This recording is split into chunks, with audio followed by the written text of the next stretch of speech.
영화를 통해 마음이 열리는 곳 뒷방 상영관입니다. 영화가 끝나면 우리는 뒷방에 모여 대화를 시작합니다. 나와 당신의 영화는 우리의 대화를 통해 새롭게 살아납니다. 영화를 통해 마음이 열리는 곳 비밀스러운 뒷방으로 여러분을 초대합니다. 와. 안녕하세요. 버터입니다. 줄라이입니다. 아토믹입니다. 저희 뒷방 상영관 271번째 상영작은 조나단 글레이저 감독의 존 오브 인터레스트입니다. 와.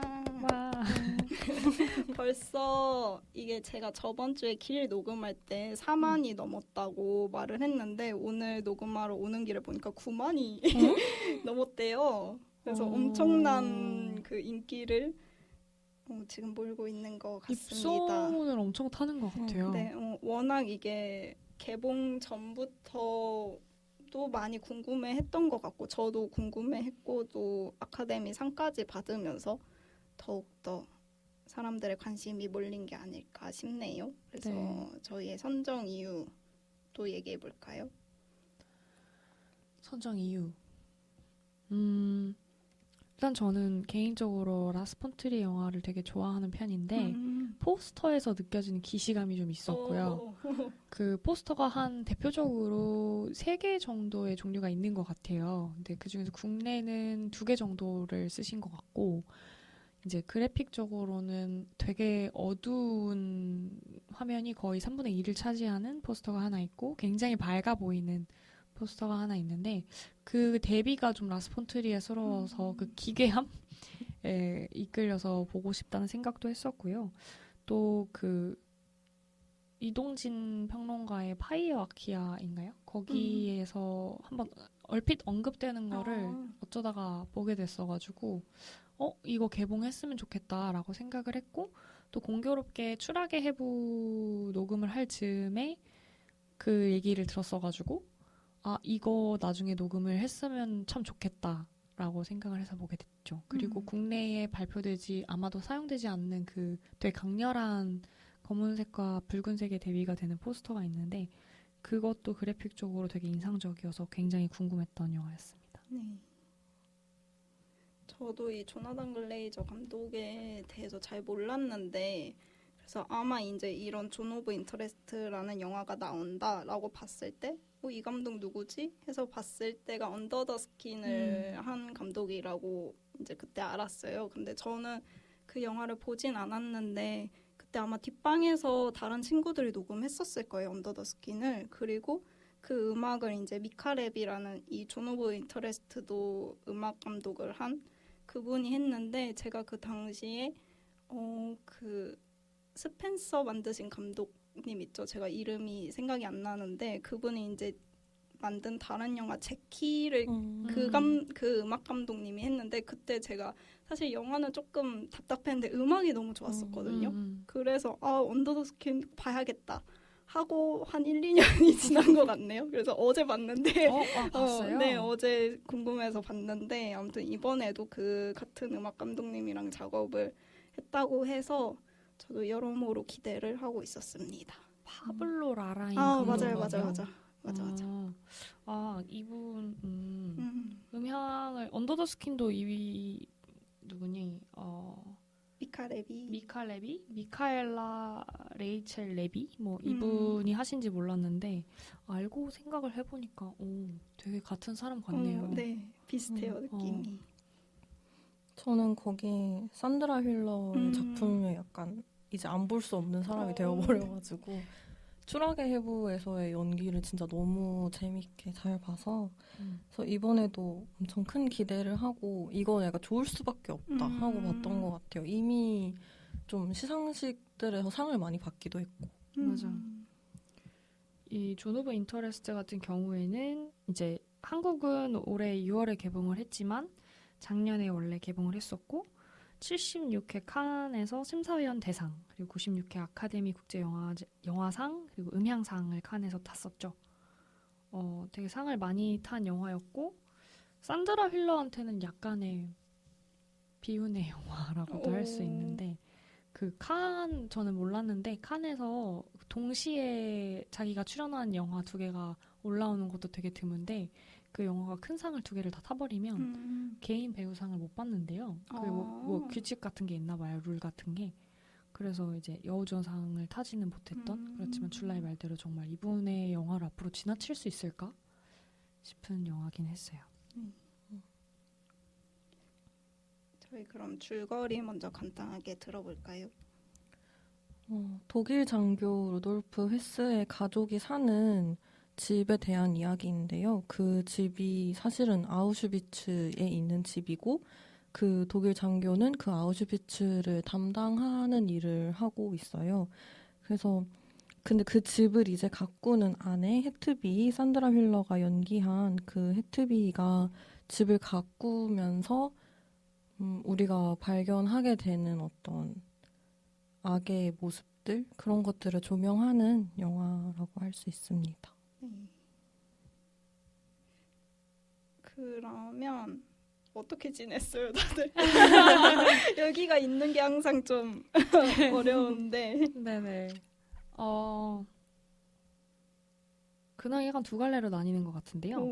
저는 일단 무주 영화제, 올해는 따로 에피소드는 없지만 되게 휙 갔다가 휙 왔는데요. 네, 올해 무주 영화제도 굉장히 좋았고요. 작년 무주 영화제 방송을 제가 이제 나물님과 했는데 무수도 했었죠.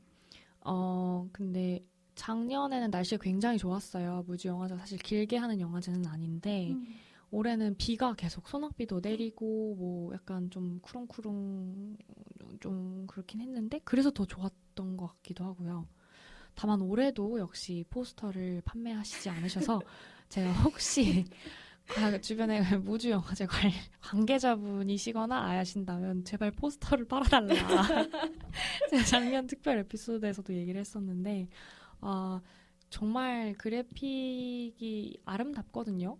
근데 매해 왜 이렇게 포스터를 판매하시지 않으시는지 정말 포스터 관련된 어떤 것도 팔지 않으시고 그냥 컵과 수건 막 이런 굿즈들밖에 없어서 정말 제발 포스터를 팔아주셨으면 합니다라는 소망이 있었고요. 또 다른 갈래로는 이제 그 꿈 같은 시간을 지나와서 존 오브 인터레스트를 보는데 이 영화 같은 경우는 마틴 에이미스라는 작가의 동명소설 원작이 있잖아요. 근데 이 소설이 되게 궁금했거든요. 영화를 보고 나서. 근데 아직 한국에는 출판돼 있는 게 없는 것 같아서 이게 좀 궁금해지는 근황이 있습니다. 트리비아 겸 근황이었네요. 네네. 네. 저는 이제 저번 주에 녹음을 해서 근황이 없습니다. 그냥 잘 지냈고 줄라이도 오랜만에 왔죠. 오랜만에 하는 근황이 있습니다. 그러면 저희 홍보하고 넘어가 볼게요. 저희 뒷방 상영관 인스타가 있습니다. 다음 달 상영작을 소개하고 또 좋아하는 장면 등을 올리고 있으니 많이 많이 팔로우해주세요. 또한 영화 추천이나 방송 후기 등 전하고 싶은 이야기가 있다면 인스타, 팟빵 댓글, 이메일 그리고 익명 메시지를 보낼 수 있는 에스크드 등으로 저희에게 전해주시면 됩니다. 에스크드와 이메일 주소는 인스타 프로필 또는 팟빵 소개란을 참고하세요. 그러세요. 네. 네. 그러면 저희 이제 트리비아 먼저 좀 얘기해 볼게요. 일단 앞서서 살짝 얘기했지만 감독님이 이제 조나단 글레이저라는 감독님이시고 영국 분이신데 또 이제 유대계세요. 그래서 어릴 때부터 약간 그런 유대인들이 많이 모여 사는 또 예술을 하시는 유대인들이 많이 모여 사는 그런 동네에서 자라셨다고 해요. 그래서 이제 감독님 말씀으론 자기의 그런 문화적인 영양분을 그때 굉장히 많이 얻을 수 있었다라고 하시더라고요. 그리고는 이제 그림 그리는 걸 좋아해서 그런 예대 약간 뭐랄까요? 무대 디자인, 공연 디자인 같은 거를 공부를 하셨는데 이후에는 이제 광고도 만드시고 뮤비도 만드셨어요. 근데 제가 이제 뮤비 만들었다 해서 어떤 거 만들지 하고 보는데 너무 약간 쿵한 게 제가 너무너무 많이 봤던 뮤비가 있는 거예요. 그 제가 이제 한참 브리팝에 미쳐요 살았었거든요. 근데 이제 그때 가장 좋아하던 게 블러였는데 블러의 그 더 유니버셜이라는 뮤비가 있어요. 근데 그 영화가 그 스탠리 큐브릭의 시계태엽 오렌지를 약간 모티브로 따서 했거든요. 네. 그래서 저한테는 스탠리 큐브릭을 알게 해준 게 그 뮤비였어요. 근데 이제 또 다른 인터뷰 보니까 감독님이 되게 좀 좋아하는 감독 중 하나로 큐브릭을 꼽기도 하더라고요. 그래서 뭔가 이제서야 딱 만난 게 약간 갑자기 더 좋아졌어요. 마음에 든다? 약간 이런 느낌? 뭐야. 역시 아토믹 블러 나올 줄 알았어요. 그렇죠. 네. 그리고 또 이제 라디오헤드 뮤비들도 몇 편이 있는데 그중에서 카르마폴리스를 제가 진짜 좋아하거든, 그 뮤비를. 근데 이것도 이 감독님이 만드신 거더라고요. 왠지 모르게 점점 호감도가 플러스 되는 이제 언더 더 스킨까지 봤으니. 그쵸. 저 사실 영화 다 봤어요. 그 첫 장편작이 섹시비스트고 2000년에 나온 그리고 2004년에 이제 니콜 키드먼이 나온 탄생 그리고 거의 10년 뒤인 2013년에 언더 더 스킨 그리고 또 10년 뒤에 이 존 오브 인터레스트 이렇게 4편이 있거든요. 근데 이번에 그럼 10년마다 한 번씩 거의 작품을 그렇게 하시네요. 된 거죠. 네. 언더 스킨을 본 지가 꽤 오래됐으니까. 그 다른 영화들도 좋았어요? 네. 되게 어쨌든 약간 광고랑 뮤비 쪽에서 많이 일하셨던 감독님들 뭔가 그 특유의 약간 그게 있잖아. 갑자기 감각적인 화면? 뭐지? 약간 이런 부분들이 있잖아요. 근데 그게 좋기도 하고 그런 것도 있고 음악을 진짜 잘 사용한다고 생각해요. 저는 뭐 감독님이 고른 음악들도 있겠지만 어쨌든 그 같이 일하는 음악 감독님들과 이거를 굉장히 잘 짜는 거 아닐까 싶고 특히 저는 탄생이 너무너무 좋았거든요. 탄생이 너무너무 좋았는데 그리고 여기 음악도 좋아서 찾아보니까 그 쉐이프 오브 워터의 음악 하신 분 있잖아요. 그분이 하신 거더라고요. 너무 그 환상적인 약간 미스테리한 느낌이 있는데 궁금하네요. 네, 탄생 아주 추천. 캐스팅을 진짜 잘하시네요. 배우도 그렇고 스태프도 그렇고. 그러게요. 근데 이게 약간 영국 특징인 것 같기도 한데 유난히 그 어떤 뮤직비디오를 감독이 찍었대라고 해서 보면 영국 사람 감독인 경우가 되게 많더라고요. 그게 좀 신기한 것 같아요. 약간 이렇게 멀티태스킹을 다들 이렇게 아무렇지 않게 받아들인다고 해요. 그런 컬처가 좀 있나 봐요.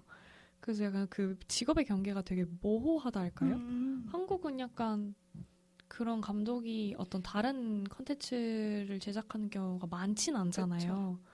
근데 영국은 좀 그게 많은 것 같아서 참 신기한 것 같습니다.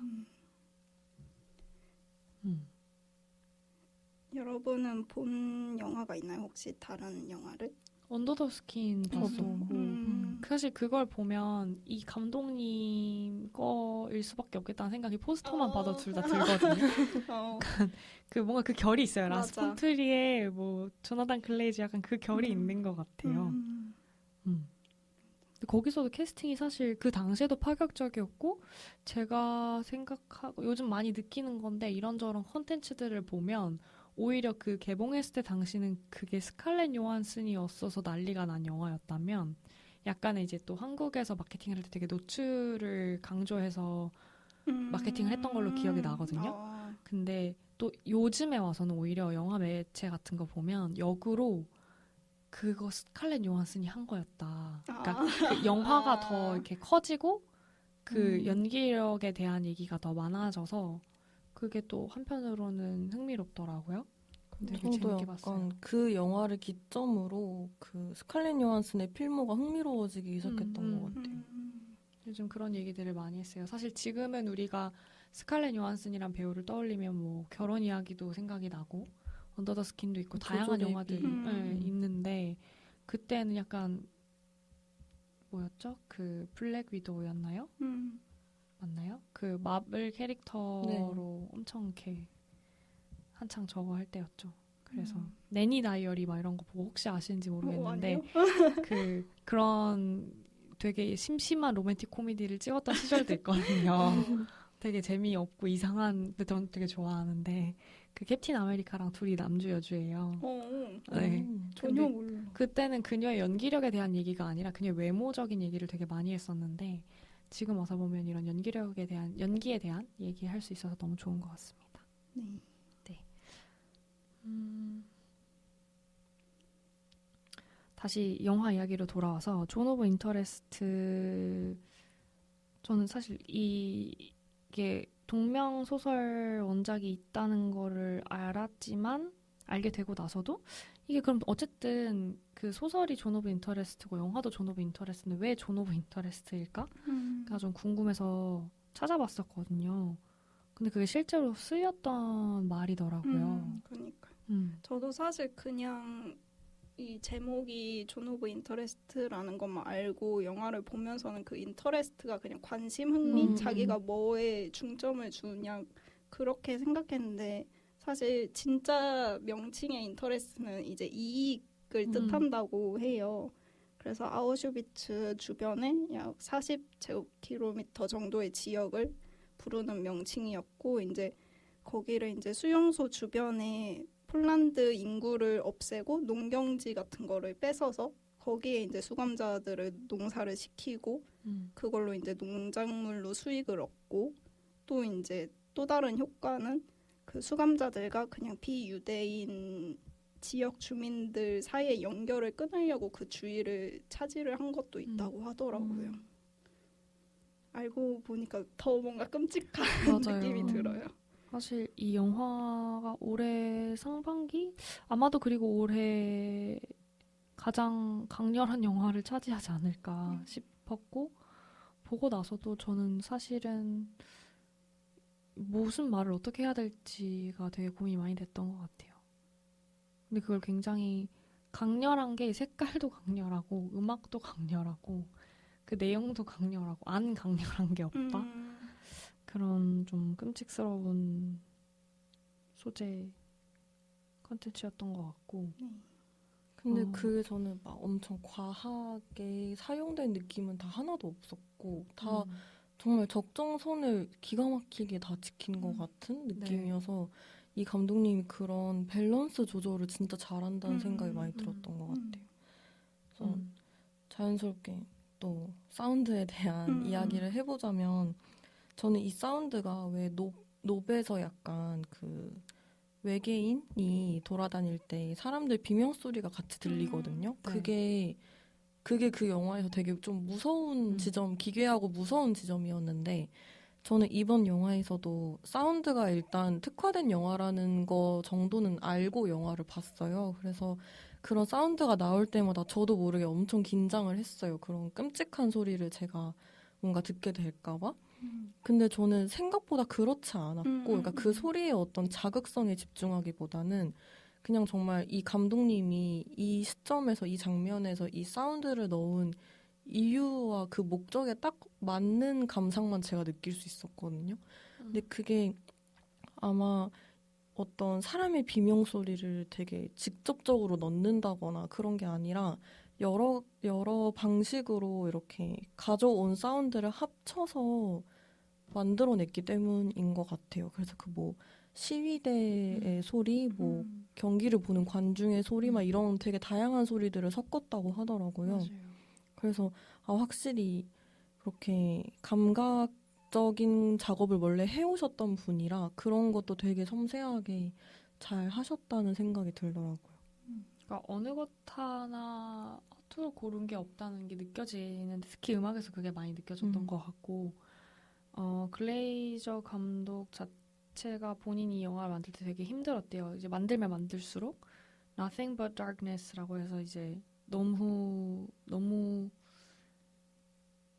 어둡고 힘든 느낌이 강해서 이거를 자료 조사할 때도 힘들었고 계속 해야 되나라는 생각도 많이 했었다고 하는데 이 사운드 디자이너인 조니 번도 이거를 어떻게 표현할까 이 이어지는 음향으로도 뭔가 이걸 고통과 이 비인간성을 전달하고 싶은데 이걸 어떻게 할까 생각하다가 1년 동안 쭉 계속 그런 줄라이가 말한 그런 소리들을 모아왔고 다양한 동물들의 고통스러운 소리 또 1년 동안 계속 모아서 회의를 했다고 해요.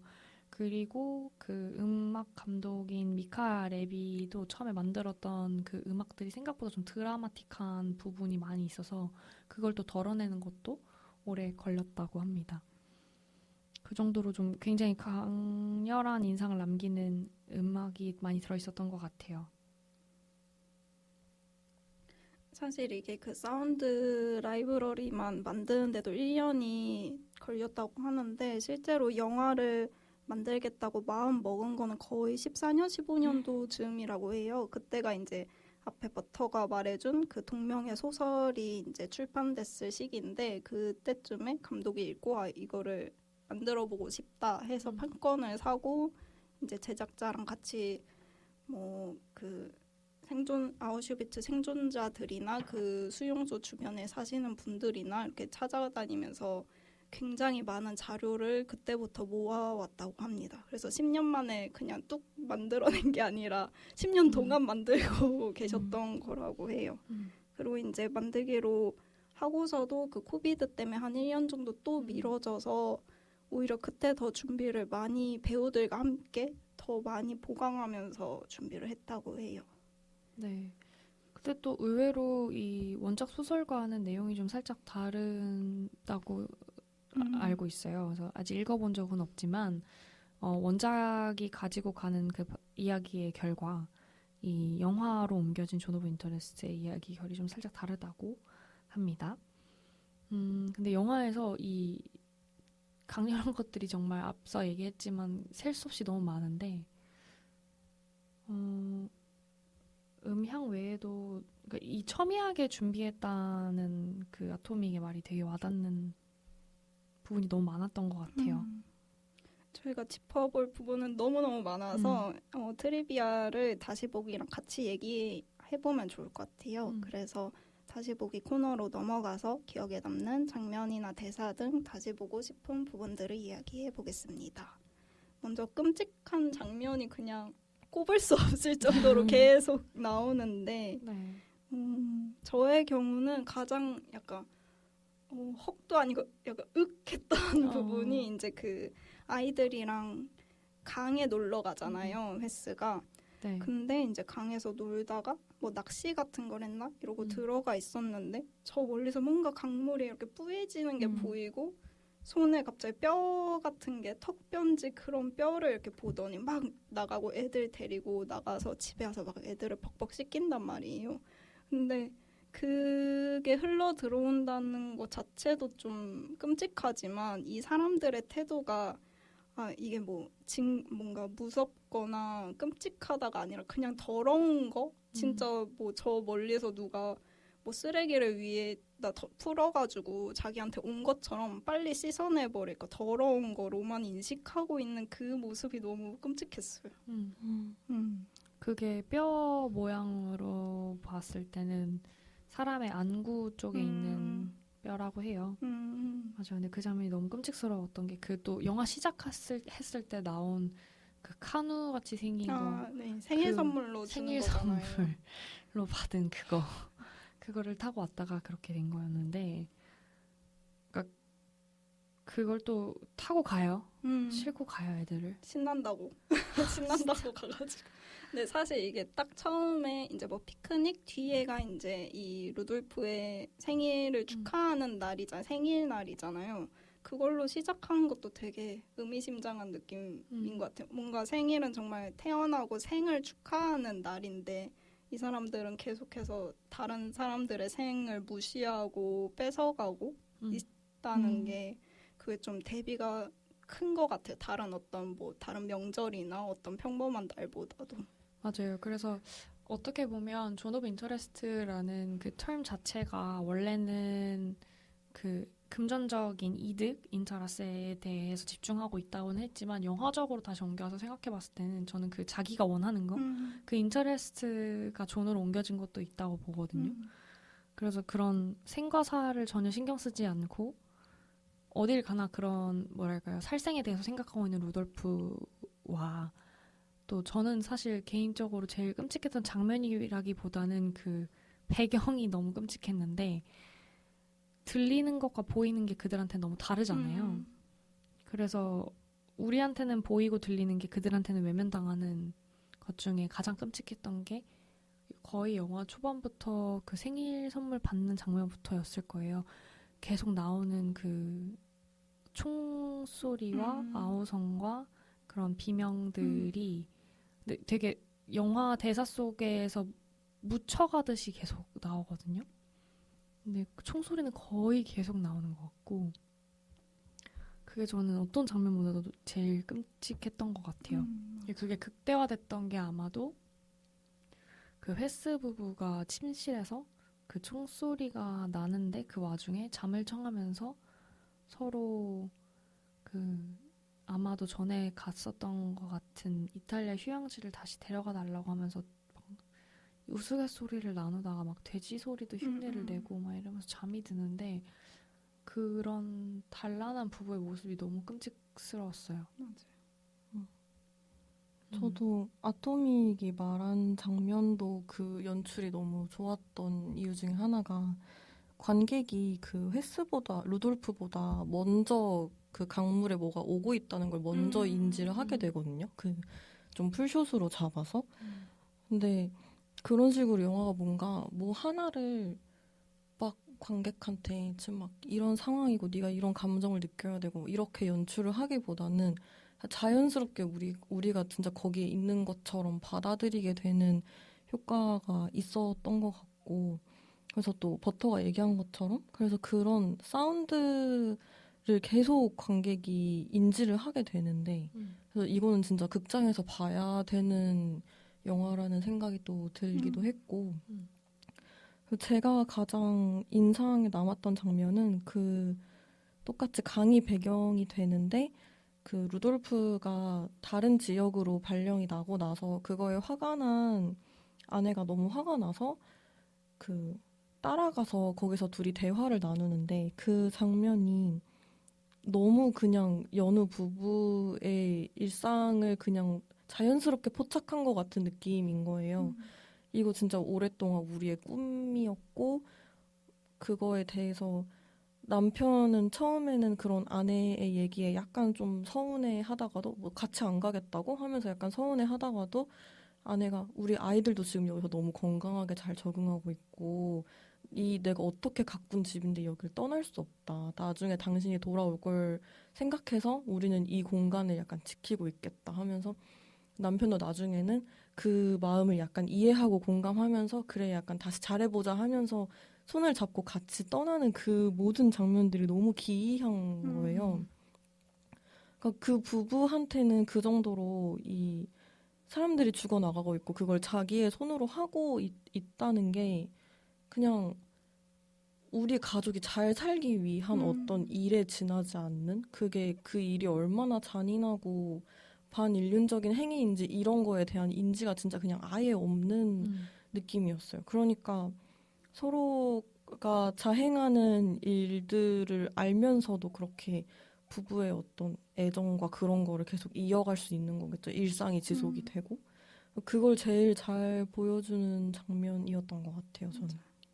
그리고 저는 헤드비히의 성격을 가장 잘 보여주는 장면들이라고도 생각을 했어요. 그 씩씩대면서 남편한테 자기 얘기 들으라고 강요하는 모습도 그렇고 집안에 있는 하녀들한테 막 짜증내면서 자기 아니면 이렇게 먹지도 못한다고 그러면서 막 저벅저벅 걸어서 따라가가지고 한다는 얘기가 자기는 아이들과 여기 남겠다. 이게 어떻게 이룬 건데 라는 그 집에서 걸어 나와서 강에서 그 얘기를 하기까지 시퀀스가 그녀는 그 길을 걸어오면서도 그냥 자기가 이뤄놓은 거를 놓치고 잃을 거에 대한 생각만 가득 찬 그런 모습이 너무 정말 짜증이 났고요.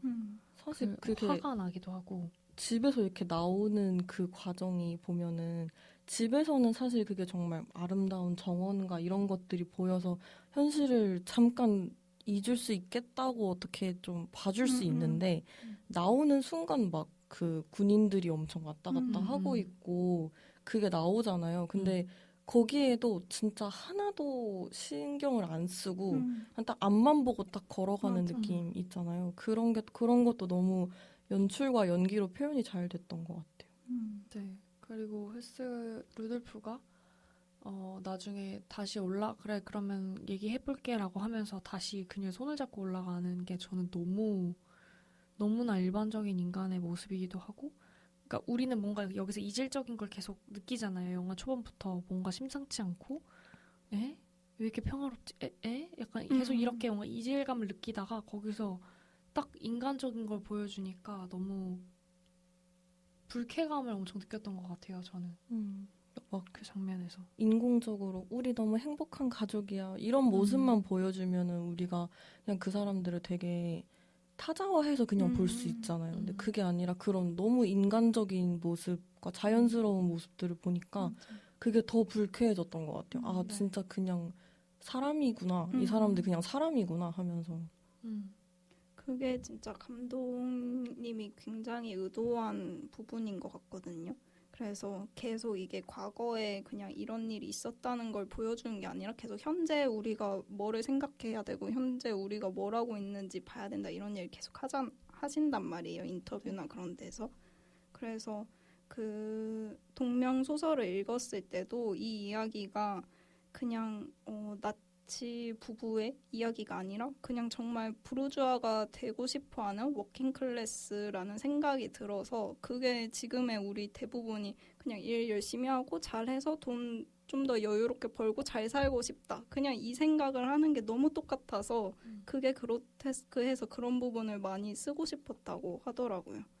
그게 굉장히 일일이 설명하지 않는데 뭔가 그냥 영상으로 이게 확 오는 게 참 대단한 포인트라 생각해요.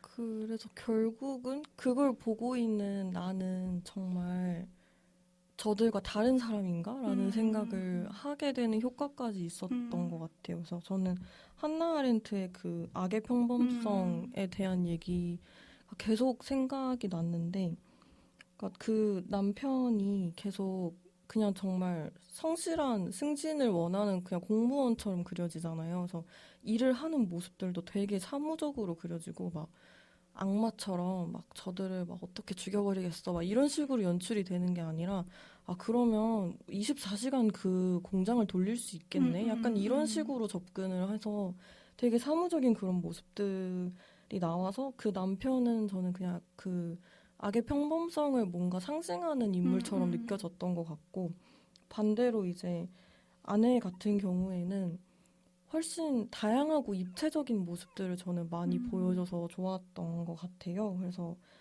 좀 더 이렇게 직접적으로 너 같은 거 뭐 제로 만들어버리는 거 나한테 일도 아니야. 막 이런 대사를 하기도 하고 막 남편이 나 오늘 그 파티장에 가서 어떻게 하면 저 사람들을 가스로 죽일 수 있을까를 생각했어. 막 이런 끔찍한 말도 안 되는 얘기를 하는데 거기에 대한 반응이 아, 그걸 이 시간에 전화해서 나한테 얘기를 해야 돼? 이런 식으로 그 반응하거든요. 대답이 더 무서웠어요. 네, 그러니까 그래서 약간 저는 남편이 약간 악의 평범성을 보여준다면 아내는 그런 악의 다양성을 보여주는 느낌이 들어서 그게 훨씬 입체적이고 좋았던 것 같아요. 그래서 얘기가 조금 길어졌는데 그 온실 장면까지만 얘기를 더 해보자면 남편은 뭔가 약간 성노예를 사용하는 것 같은 암시가 영화 속에서 나오는데 아내 같은 경우도 그 온실에 있다가 나무를 옮기고 있는 어떤 그 유대인한테 담배를 권하는 장면이 있는데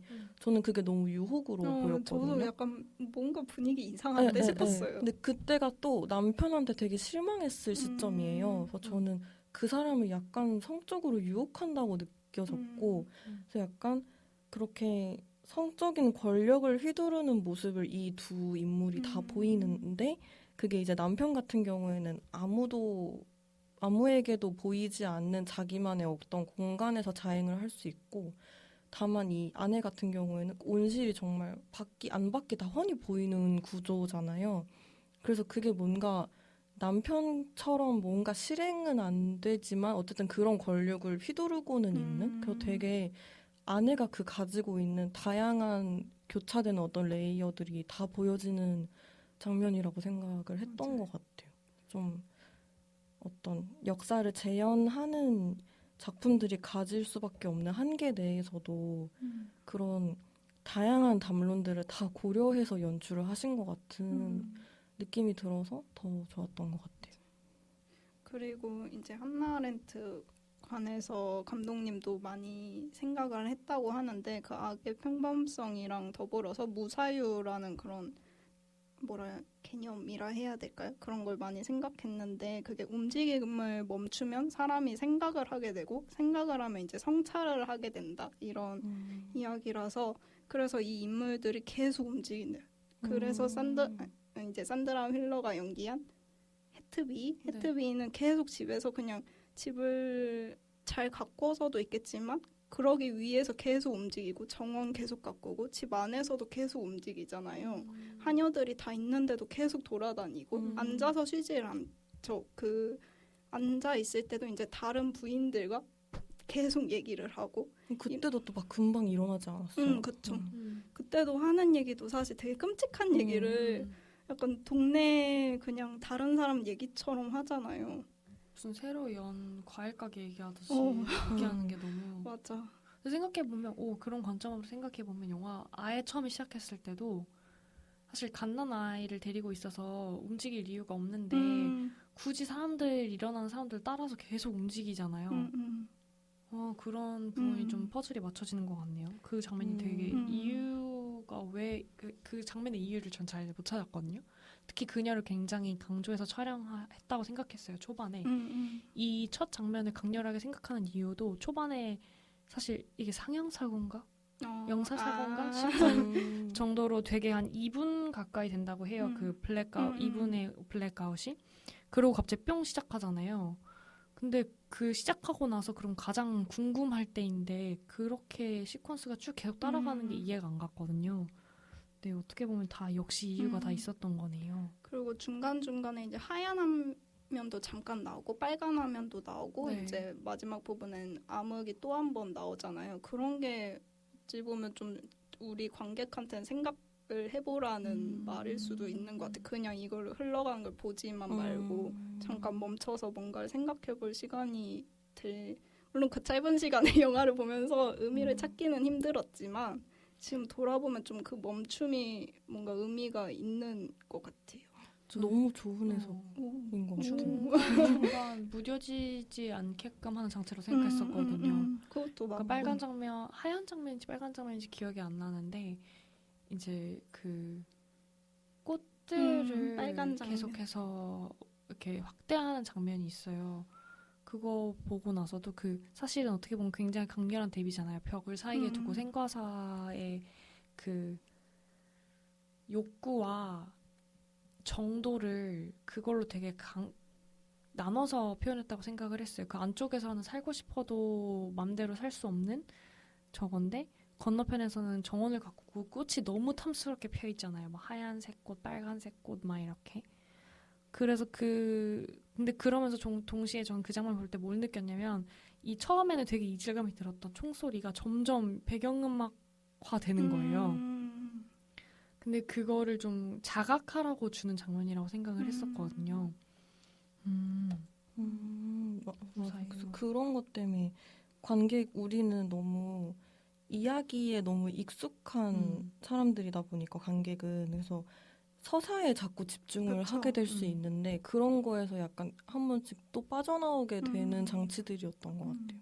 왜냐면 사실 현실은 서사랄 게 없고 그들의 어떤 홀로코스트, 특히 아우슈비츠 안에서의 그 만행들은 사실 어떠한 이유를 찾기가 참 힘든 비인간성이었으니까요. 그래서 이런 집안에서 특히 집안에서의 좀 지루한 일상, 지루하다 할 정도로의 일상을 계속 보여주는 방식으로 이제 한 10대 정도의 카메라를 거의 숨겨놓다시피 이제 설치를 하고 또 스태프들이 모두 다 다른 공간에 있었대요. 초점을 잡는 그런 포커스 블러들은 지하에 있고 감독님을 포함해서 다른 스태프들은 옆에 컨테이너에 아예 따로 들어가서 모니터를 하고 있었고 그래서 만약에 이제 컷사인이 없으면 그냥 다시 뭐 연기를 하거나 마음에 안 들었으면 다시 연기를 하거나 그냥 즉흥적으로 움직일 정도로 동선도 그렇게 강하게 전달이 없었고 거의 이제 그냥 그 사람이 돼서 계속 움직이고 그래서 그냥 그 집안에 있는 모든 거를 다 알고 있었대요. 뭐에 어디에 후라이팬이 있고 어디에 컵이 있고 이럴 정도로 그냥 계속 돌아다니고 대사만 잘하고 하면 될 정도로 굉장히 자연스럽게 찍은 영화라고 해요. 그래서 아토믹이 말한 움직임이 더 강조될 수 있었던 그런 것 것 같아요. 같아. 촬영에서도. 움직임을 집중해서 다시 보고 싶네요. 근데 정말로 계속 움직여요. 근데 너무 끔찍했어요, 영화가. 근데 10년에 걸쳐서 만들었어서 그런지는 몰라도 어느 것 하나 집중 안 할 요소가 없기는 한데 저는 그 카메라 장비를 다른 걸 쓴 장면도 되게 인상적이었거든요. 이제 그게 사과소녀가 나오는 장면이죠. 이 장면은 사실 이제 루돌프의 딸이 한 명이 좀 목류병이 있어서 계속 밤에 어디 앉아 있고 이럴 때마다 아이를 데리고 들어가서 침대 옆에서 헨젤과 그레텔 그 동화를 읽어주는데 그때마다 이 갑자기 반전된 이미지의 어떤 소녀가 나와요. 그래서 처음엔 사실 띠용 하면서 뭐 무슨 내용인지 하면서 봤는데 이게 이제 실제 있었던 분을 모델로 넣은 이야기라고 하죠. 원작 소설에도 없었고. 알렉산드라 클라우치크라는 이제 90세를 넘긴 노인분이었는데 당시는 12살이었고요. 폴란드 사람인데 이제 그 수용소에 있지는 않지만 근처에 그 존 오브 인터레스트라고 불리었던 그 외곽 근처에 살고 있었던 분이었고 실제로 그 영화에 사용된 그 소녀가 입고 있는 옷과 바이크 등은 그녀가 그렇게 사과 등의 어떤 열매들을 숨겨놓을 때 사용했던 것들이라고 해요. 그래서 이게 이제 감독님과 그 제작자가 그 당시에 그 지역에 살던 사람들과 또 이제 생존해 있는 분들을 조사하면서 이제 이분을 알게 된 건데, 근데 또 이제 그 당시에 그 폴란드 국내에서 저항운동을 한 빨치산 출신의 아이들이 있었다고 해요. 근데 당시엔 너무 어리니까 의심을 덜 받아서 그런 수용소 안팎에서 정보를 공유하는 역할을 한 아이들이 있었다고 해요. 근데 이제 알렉산드리아라는 이 할머니는 그런 역할은 아니지만 뭔가 자기가 이제 비유대인이니까 갑자기 유대인이라는 이유로 이웃들이 사라지고 이런 거잖아요. 그래서 뭔가 그 수감자들을 위해 자기가 할 수 있는 일을 해야 한다는 뭔가 그런 마음의 짐 같은 걸 느껴서 매일 밤에 자전거를 타고 캠프에 가서 몰래 음식을 놔두셨다고 합니다. 네, 근데 이 장면이 굉장히 인상적인 이유는 뭐 조나단 글레이저 감독이 영화를 만들 때 아까 굉장히 힘든 시기들이 있었다고 했잖아요. 그 끔찍한 걸 사실 어떻게 보면 계속 그걸 그려내야 되는 역할을 하다 보니까 심적으로 굉장히 힘들었을 즈음에 이 알렉산드리아라는 실존 인물을 만났고 그 인터뷰를 통해서 꼭 이거를 반드시 옮겨야 된다고 다짐을 하게 됐다고 하고, 다만 실제로도 어쨌든 어린 아이고 비유대인이지만 그 지역을 맘대로 다니는 건 굉장히 힘들었고 또 안에 들어가서 그걸 다 숨겨놔야 됐기 때문에 어려운 일이었고 위험한 일이었어서 주로 밤에 진행이 되었다고 해요. 그리고 그거를 들으면서도 글레이저가 해치고 싶지 않았고 그걸 최대한 사실적으로 옮기고 싶었는데 아무래도 어쨌든 영화적으로 옮기려면 장비상으로 이게 나와야 되는데 두 가지 이유가 있었대요. 그 열화상 감지 카메라를 쓴 이유가 첫 번째는 그 과거와 현실은 계속해서 연결돼 있다라는 생각을 계속 갖고 있었고 그 연결되었다는 생각을 했을 때 현실적인 지금의 우리가 이거를 어떻게 보는가에 대한 역할을 자기가 수행하고 있다고 생각을 했고 그랬을 때 현대적인 장비를 써서 하는 것도 의미가 있겠다라고 생각을 했고 결정적으로는 이 실제 일어난 일을 최대한 해치지 않고 옮기고 싶었는데 화면으로 옮길 때 밤이니까 잘 안 보이잖아요. 최대한 그걸 이렇게 막 자기적인 걸 쓰지 않고 싶은데 옮길 조명을 때 안 쓰기 위해서. 조명을 안 쓰고 하려면 체온이 보이는 열화상 카메라가 딱 적절했던 거예요. 이게 마침 되게 최신형 기술이었던 거죠.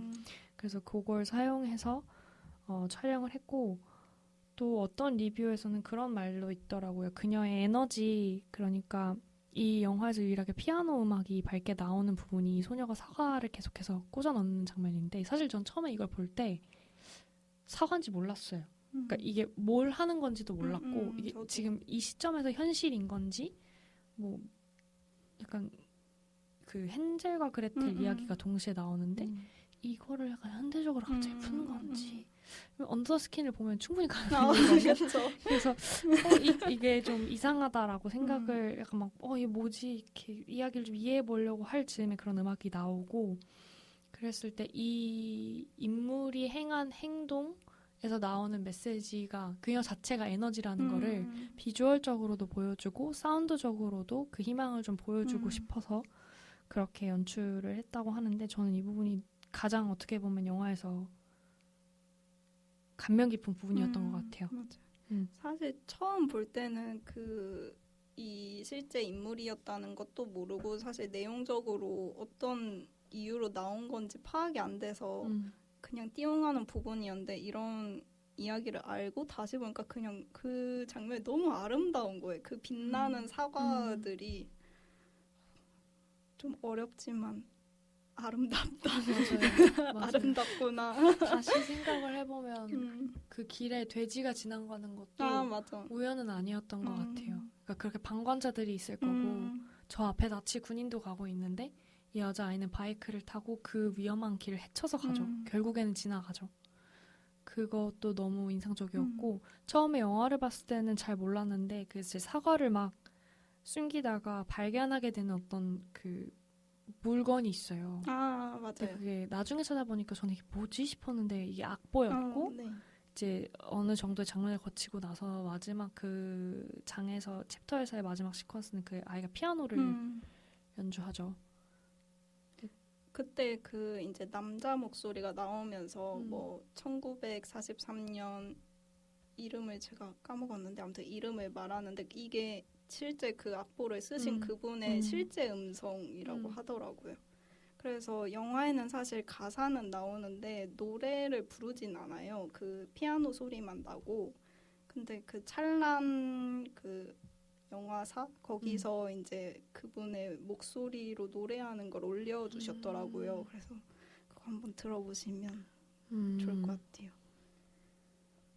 그 실제로 그 아우슈비츠 수용소에서 수감자가 작곡한 곡이고 제목은 햇살이라고 합니다. 맞아요. 맞아요. 그 부분이 뭔가 제일 어두운 부분인데 영화에서 조명이 없지만 가장 밝은 부분이기도 한 것 같아요. 그게 체온이 찍혔다는 게 너무 좋아요. 사람의 온기가 찍혔다는 게 좋은 것 같아요. 참. 뭉클한 부분이었죠. 근데 또 그거에 적응할 찰나 이제 또 다시 영화는 현실로 돌아옵니다. 헨젤과 그레텔 이야기가 바로 직전에 나왔었고요. 그거를 루돌프가 딸한테 읽어주는 것도 너무 끔찍했는데 어쨌든 그 의도치 않게 헨젤과 그레텔처럼 그 남긴 음식물이 사달을 내죠. 네, 그래서 그 대사에 이렇게 흘러 들어가 버리긴 하는데 그 소녀가 놓고 간 사과 때문에 아무래도 그 뭔가 다툼이 있었는 그쵸. 모양이에요. 다음날 그 사과로 인해서 또 누군가가 죽음을 맞이하게 되죠. 루돌프에 의해서. 그리고 그 헨젤과 그레텔에서 하필 또 읽어주는 대목이 그 마녀를 그 화로에 넣어서 맞아요. 죽였다라는 대목인데 그게 또 루돌프가 하고 있는 일이잖아요. 근데 그러니까 그 정도로 그걸 사실 정말 제대로 된 사고를 할 수 있는 사람이면 그 부분을 읽으면서 좀 찔려야 되는데 그런 기색이 전혀 없는 거죠. 맞아. 그리고 완전 초반에 그 큰아들이랑 같이 말 타고 이렇게 가는 장면이 나오거든요. 뭐 그런 포로들을 약간 이동시키는 건지 같이 말을 타는데 그때 말이 이렇게 발 딛는 부분에 사과들이 이렇게 쫙 있어요. 그거를 사과를 말들이 짓밟으면서 지나가는 게 거의 초반에 나오더라고요. 저도 다시 보면서 사과가 여기 있었네 싶더라고요. 그래 뭔가 그런 따뜻한 마음이 있었고 또 그걸 계속해서 짓밟는 것도 있었고 그게 뭔가 그 정말 악순환이 많았던 것 같아요. 근데 어쨌든 그 실제 인물이었던 그 할머니께서 그래도 90세까지 살아 계셨다는 게 또 희망적인 이야기 같아요. 그리고 이렇게 영화로 남았다는 게. 그렇죠. 그래서 저희가 이걸 볼 수 있다는 게 참 어떻게 보면 그래서 글레이저가 영화를 끝낼 수 있다고 얘기를 한 거 보면 많은 부분이 공통적으로 사람들한테 와닿는 부분인 것 같아요. 그렇지만 역시 아우슈비츠에서는 계속해서 루돌프와 그 집단의 일들이 계속 벌어지죠. 그는 계속해서 어떻게 하면 더 효과적으로 효율적으로 화형시킬 수 있을지를 계속 고민하는 인물이고요. 그 다음으로 인상적이었던 장면은 그 루돌프가 어쨌든 지가 원하지 않았어도 전출을 가게 되죠. 그쵸. 전출을 가서 그 의사한테 진단받는 장면이 있잖아요. 네. 그것도 전 진짜 너무 이질적이었는데 너무 하얗고 어쨌든 복부를 이렇게 진단을 받길래 쟤 곧 아픈가? 곧 죽나? 막 이런 생각을 했는데 영화 후반부에 그런 장면이 나오죠. 약간 갑자기 막 구토하는 장면이 나와요. 근데 이거를 어떻게 해석하느냐가 사람마다 좀 되게 다른 것 같아요. 갑자기 막 그렇게 구토를 하는 장면이 되게 영화적으로도 익숙하지 않은 이야기의 품인데 갑자기 영화가 현실로 가요. 그쵸. 그 장면에서.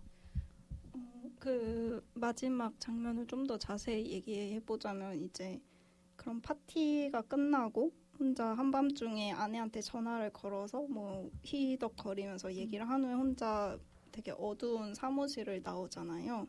그 어두운 불 꺼진 곳에서 걸어 나와서 계단으로 계속 내려가는데 뭔가 토를 하진 않는데 계속 헛구역질을 몇 번 하죠. 그러고서는 갑자기 양쪽 끝에 암흑을 이렇게 바라보는데 그래서 이렇게 조그만한 원이 나오더니 이제 현실의 아우슈비츠 모습이 나와요.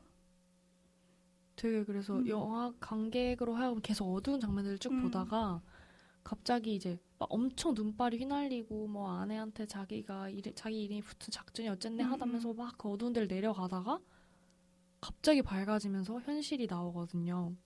근데 일사불란하게 다들 청소를 하시잖아요. 그러면서 이 원에서 시작한 그 화면이 점점 이제 오늘날의 현실을 더 크게 보여주는데 하나도 새로울 게 없는 내용이거든요. 어떻게 보면 우리가 익히 알고 있었고 배웠고 보고 들은 부분을 항상 영상으로도 접했고 이게 하나도 새로울 게 없는 지식의 부분인데 너무 충격적이죠. 그리고 그 정도, 그 감도가 되게 세달까요? 그러니까 이 영화가 어떻게 보면 홀로코스트의 그 담벼락 넘어 아우슈비츠의 그 가장 잔인한 부분을 뒤집어 놓고 보여주진 않잖아요. 근데 그게 어떤 것이었는지를 중간중간에 은유적으로 보여주는데 이 부분에서는 유일하게 이제 그 결과물로서 그걸 보여주죠. 처음에는 작은 원으로 시작했지만 점점 이제 그 안에 액자 구성이라던가 이제 그 어떤 장소를 청소하는 장면 그리고 마지막으로 갔을 때는 정말 그 층 자체가 다 어마무시한 숫자 그리고 그건 아마도 세 발의 피겠죠. 실제로 그쵸. 있었던 일의 양에 그거를 쫙 다 보여주는데 거기를 이렇게 되게 무심하게 청소하고 있는 분들과 그 현실과 그거에 대해서 의문이 들 때쯤 이게 내가 그걸 적응할 때쯤 잘 슈룩하면서 그 복도로 돌아와요. 그렇죠. 그러면서 루돌프가 이제 점점 내려가는데 저는 왜 구토를 2번 할까 그것도 궁금했어요. 그러니까 아토믹 이야기한 것처럼 소리는 나는데 뭔가 비주얼적으로 보이지 않잖아요. 멀리 롱숏으로 잡아도.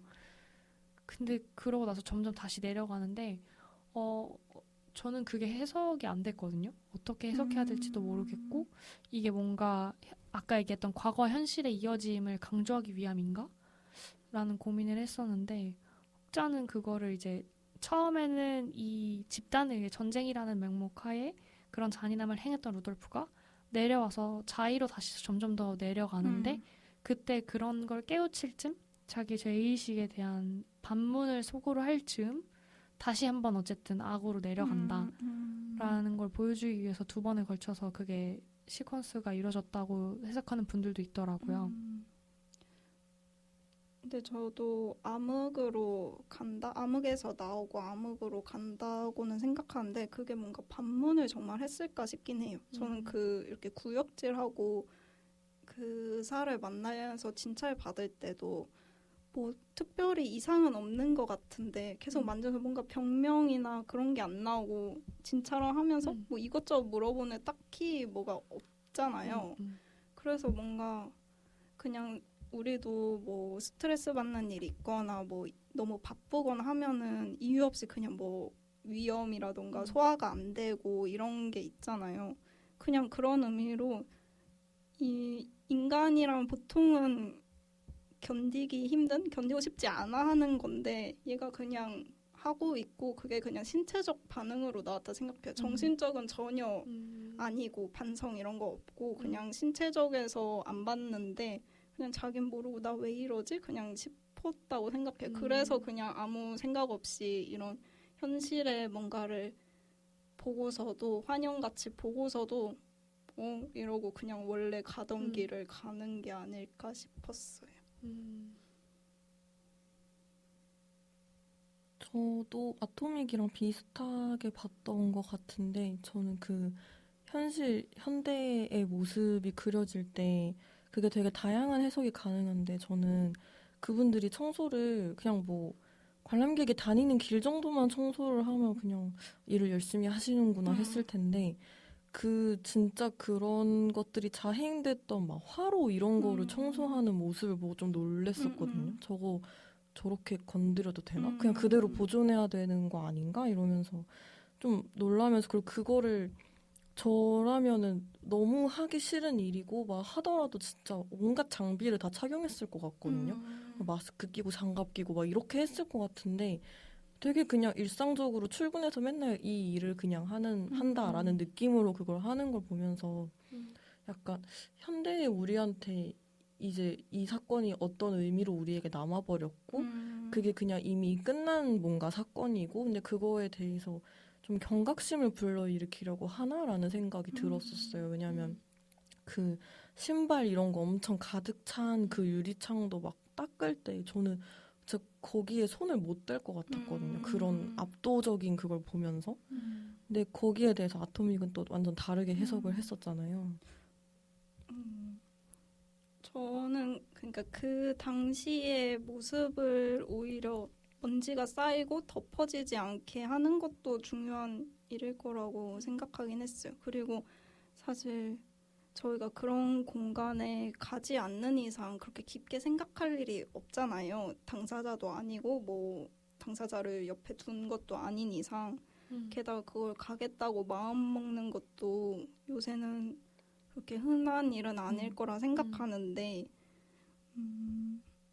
그래도 뭔가 그곳을 계속 기억하고 여기를 이렇게 저는 다른 의미로 보존이라 생각한 것 같아요. 그거를 다른 의미로 이렇게 그 당시의 모습처럼 두는 사람들이 계속 있다는 걸로 느껴졌어요. 좀 계속 우리는 기억하고 있다, 알고 있다 이렇게.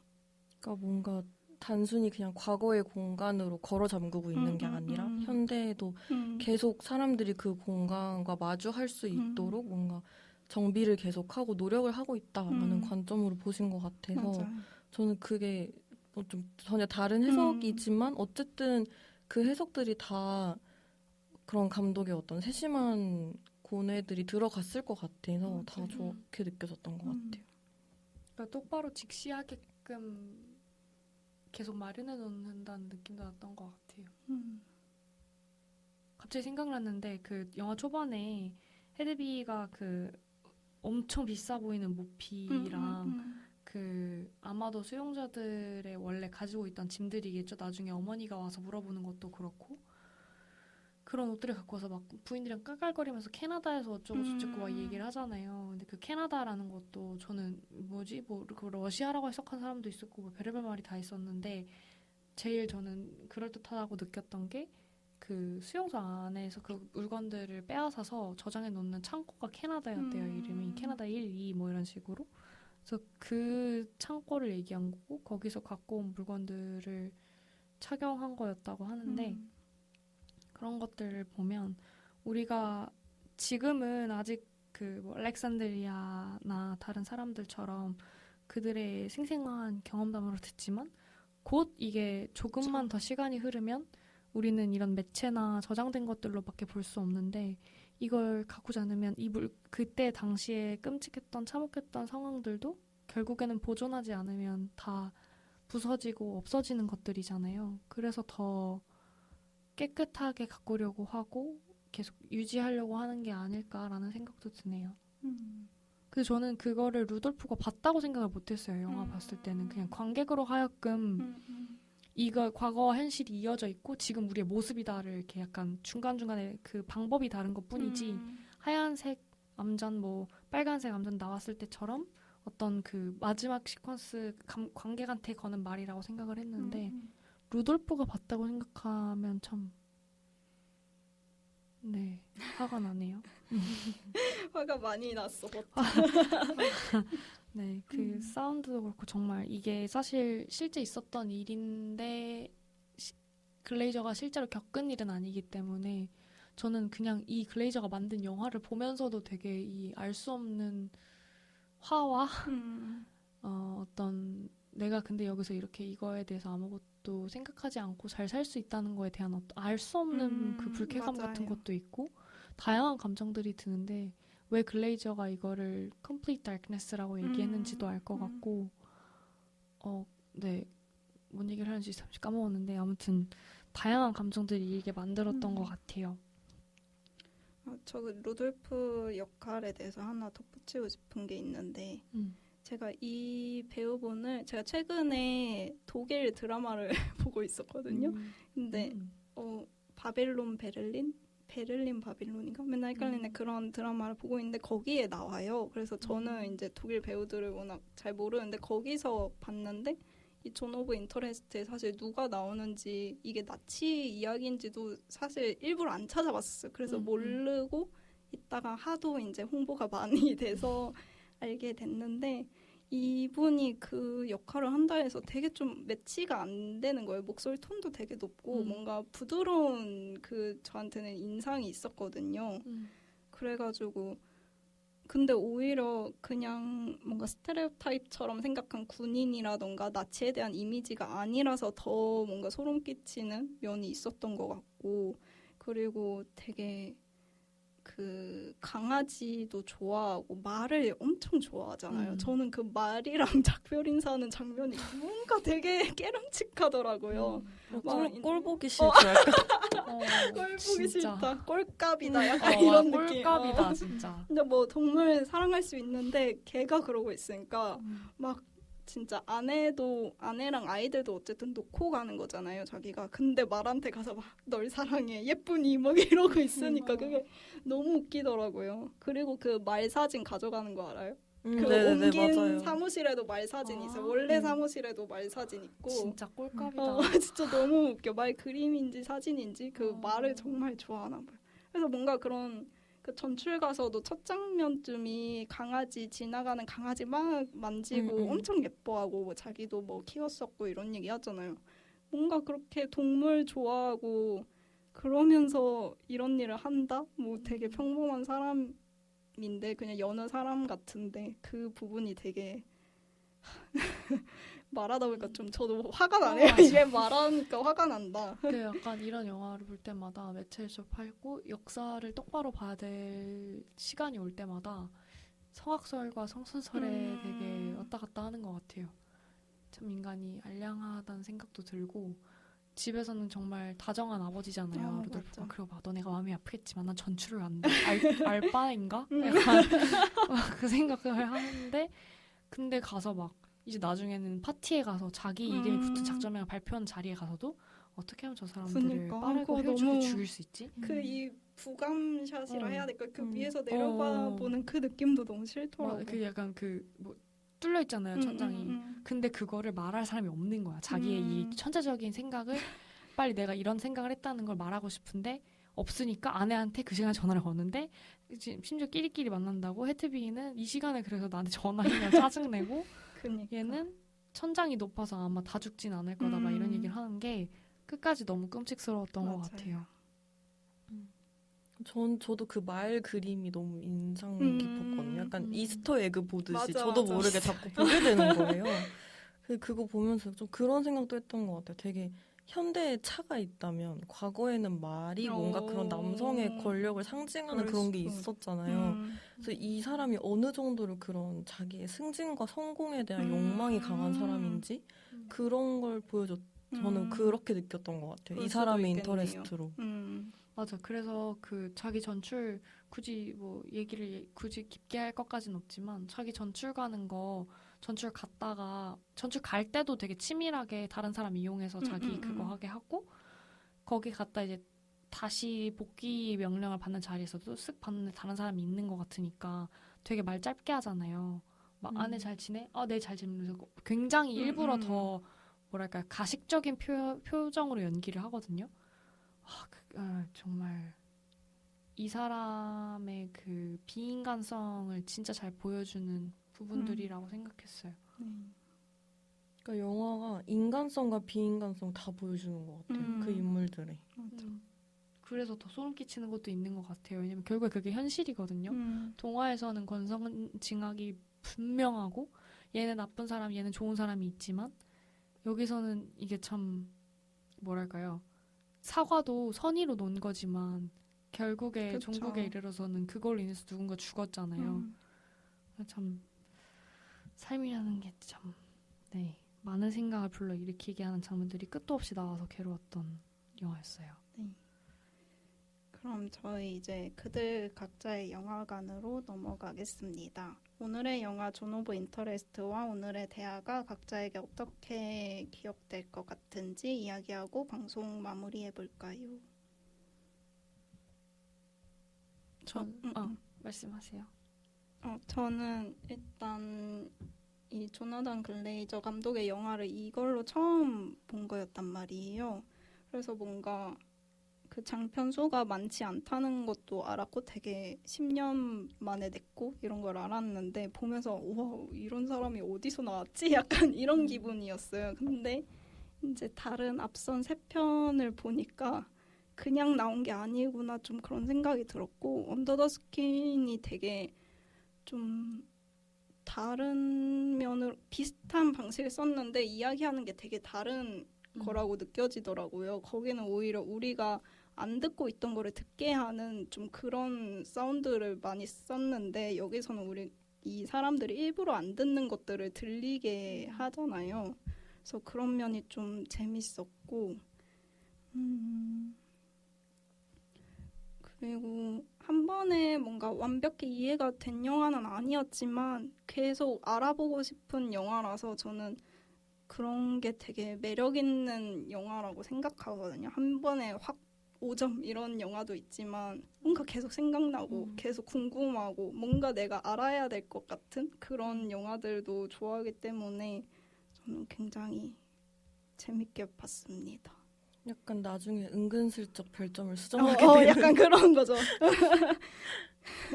맞아요. 그 소금 장수로 유명한 박병식 소금 장수 4.5점 그게 뭐 9점이라면서요. 그 평론계에서는 그게 그래요? 9점으로 환산된대요.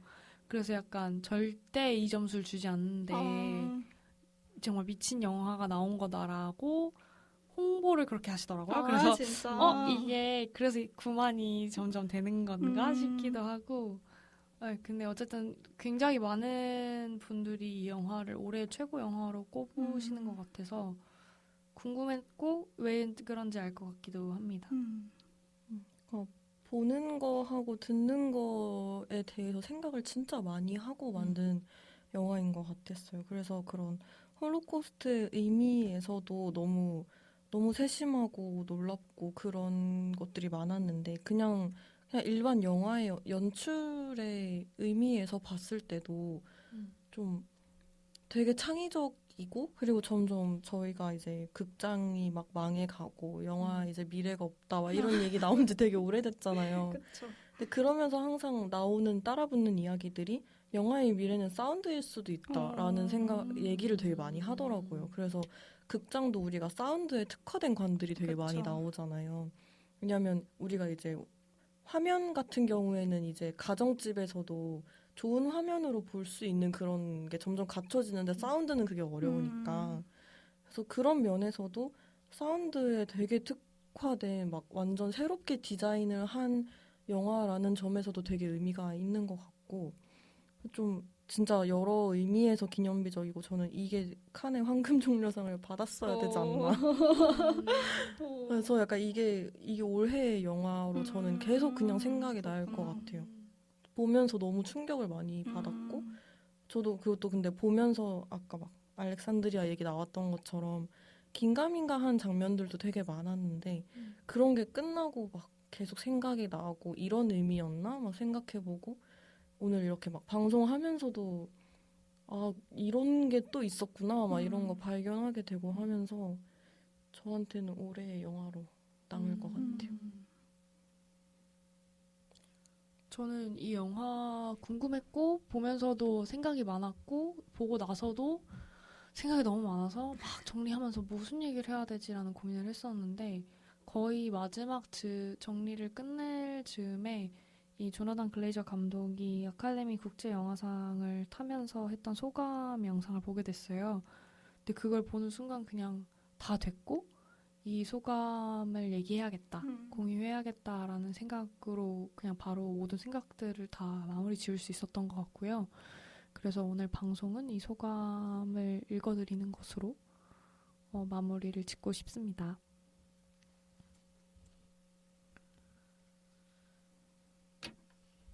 우리의 모든 선택은 현재 우리 자신을 반영하고 대면하게 합니다. 그때 그들이 한 일이 아니라 지금 우리가 하는 일을 보라는 의미죠. 우리 영화는 비인간화가 최악으로 치닫는 걸 보여줍니다. 우리의 과거이자 현재이기도 합니다.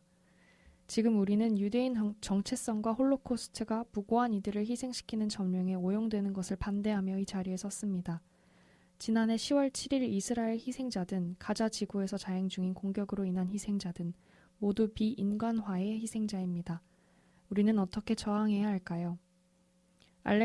알렉산드라 비스트론 코어지에이치크 영화에서만큼이나 실제로도 빛났던 소녀의 삶과 저항 정신에 이 상을 바칩니다. 감사합니다. 상영이 끝났으니 계단 조심하셔서 천천히 나가시길 바랍니다. 다음 영화도 기대해주세요. 안녕.